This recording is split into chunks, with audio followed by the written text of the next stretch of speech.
नागा अपने शरीर पर केवल उन चीज़ों का इस्तेमाल करते हैं जो उनके देव या कहें महादेव से जुड़ी होती हैं। इसका एक हिस्सा उनके शरीर पर लगने वाली भभूत है। वैसे तो चिता की राख को मुक्ति की राख माना जाता है, लेकिन जब ये उपलब्ध नहीं होती तो इसे नागा साधुओं द्वारा एक विशेष विधि द्वारा तैयार किया जाता है।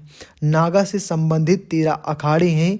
इनमें आध्यात्मिक, धार्मिक और सामाजिक तीनों रूपों में बांटा गया है। ऐसा माना जाता है कि आदि दैविक शक्ति नागाओं के पास होती है।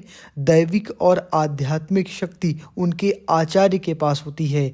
आदि शंकराचार्य ने जब सनातन धर्म के लिए संन्यास की यात्रा प्रारंभ की तो राजा महाराजा उनको सम्मान नहीं देते थे। इसके बाद उन्होंने छत्र और सिंहासन का इस्तेमाल शुरू किया और कुंभ में जब अखाड़े में महामंडलेश्वर और गुरु अमृत स्नान के लिए जाते तो इसका प्रयोग अभी भी करते हैं। सही मायनों में नागाओं की हर चीज अमंगल है, लेकिन जब आप इनका नाम लेते हैं तो सब मंगल हो जाता है।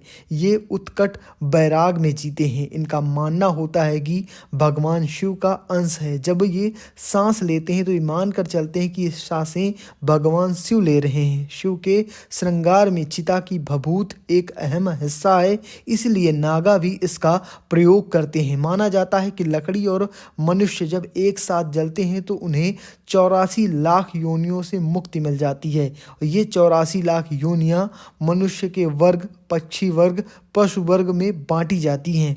वैसे तो नागा चिता की राख का प्रयोग करते हैं। चिता की राख भी पवित्र स्थान की ही होनी चाहिए, ऐसा नहीं कि किसी भी शमशान की राख का प्रयोग करें।